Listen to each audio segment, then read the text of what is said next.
are allowed on the furniture. They just have to have permission to come up. They can't just come running and jumping up no matter what the size of dog it is. When the little dogs, the Chihuahuas and the Shih Tzus do it, we think it's cute, but what if that was a Great Dane? They think they're a Great Dane, you might as well treat them like one. Don't let them just come flying up on the sofa. But yes, they are allowed, and yes, are sleep in our beds also, but with permission. Remember, it's your house, your rules, your life. Your dog will live in that world if you know what you're doing with your dog. Give him the 4 essentials. The dog that bites ankles. It's probably some kind of healer, Aussie, something like that. And nobody's correcting the behavior. I just came back from a class today with a Australian Shepherd, and as soon as I walked in the door, the dog was biting my feet and nipping at my ankles, and that's why I was there. But nobody had ever challenged the dog and taught the dog he couldn't do that. What the people would do is put him in the backyard, and that didn't solve anything. So by the time the day was done at the class, the dog was laying on my lap giving me affection. And this was a dog that was 9 years old. He's been doing this since he was 6 months old. He's been aggressive. It's good that pits never bite people. Your dogs aren't supposed to bite people. If you know the puppy and bite my fingers and that puppy, depending on that puppy, you're teaching that dog to bite. If that puppy's chewing on your fingers, you need to give him something else to chew on, like a bully stick or a retriever stick.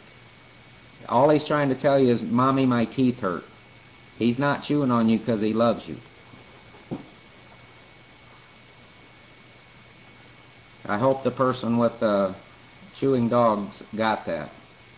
Hey, Mark, I want to talk about something about how dogs, older dogs, people don't understand that we can fix any dog, because dogs live in the moment. So when a dog does something and you want to change it, we have to go through therapy for years and years and years, spending thousands of dollars, right?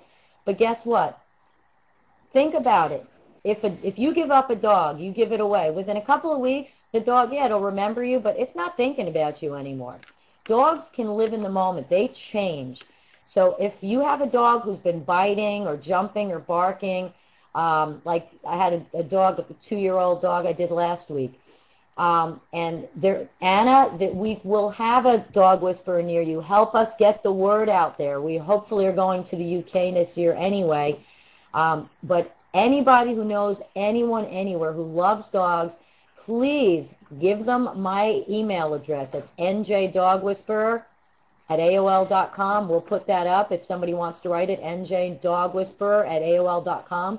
We're supposed to be going to Toronto this year as well, Badweed, so Toronto will have hope.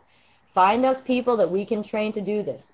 But the cool thing about this is that we can change any dog. Now, some people say, well, my dog is 10 years old and, he's been living like this. Well, guess what? If you have a problem and you say, oh, well, my dog, he's already old. If your dog has been biting people for 10 years and he lives another 5 years, you want him to live in fear or live in that kind of condition, that state of mind for another 5 years? It's like people on 9/11. I mean, I could see the 9/11. I could see the smoke coming up. I'm about 10 miles from New York City.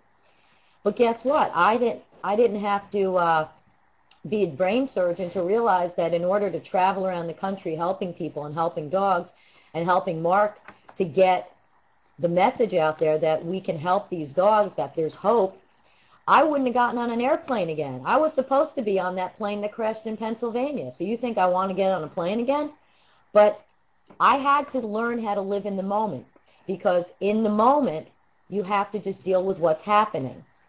So because a dog lives in the moment, if you change one moment and you change the next moment, it becomes new. It becomes a completely new dog because he's living in a new moment that doesn't have that issue in it.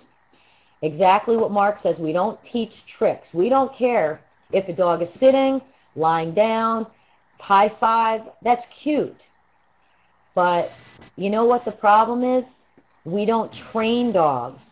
We teach them rules. We teach them, like in my house, my dogs, this is what my dogs can't do. They can't run out the door. They can't bite each other or a person. They can't steal my stuff. They can't chew up my stuff. Let's see what else. They can't bark incessantly. And anything else they want to do, they can do. Those are pretty easy rules. I pay their bills. They don't have a mortgage. They don't have a car payment. They have a nice, easy life. I would like to be my dog. Most of you guys, I'd like to be your dog because you guys treat your dogs great. But all we have to do is teach dogs that it's okay, we're in charge, and as soon as we do that, the dogs get it. Mark, come on back and answer about mixed breeds healthier. Well, I want to talk, there was a question about there should be only one person feeding a dog. No, there should be human. Just think of humans and dogs. If there's a human in the house, that human is a pack leader.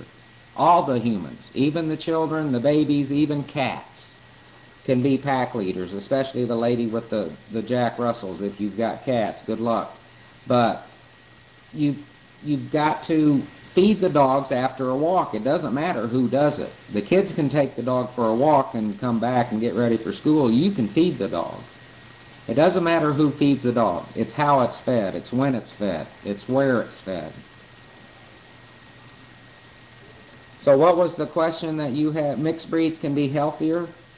You know, and I don't know. I'm not a vet, but I do a lot of purebred dogs that are aggressive or fearful. I do a lot of mixed dogs, rescue dogs. It doesn't matter. To me, it's just a dog.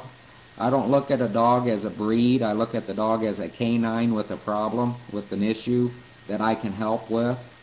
And, you know, to me, they're just dogs. Now, I have Bernese Mountain Dogs. Yes, that's the breed. But I treat them like dogs. What about spaying? Somebody said, spay. You're not a breeder. If you are a breeder, you're supposed to be breeding to better the breed.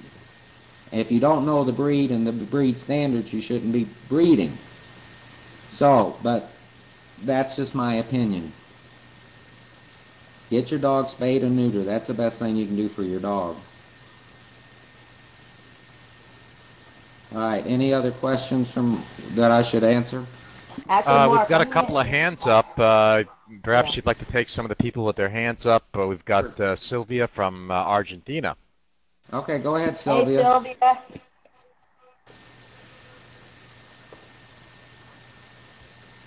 Okay, hello. Hello. Hello. Can you hear me? Can you hear me? Yes, we hear you just fine, Sylvia. Go ahead. Okay, because I don't see the mic. Very great program, really. You did great. The other Sunday I follow you. I bring my dog again. Okay, she's very happy. So I want to ask you, what do you think about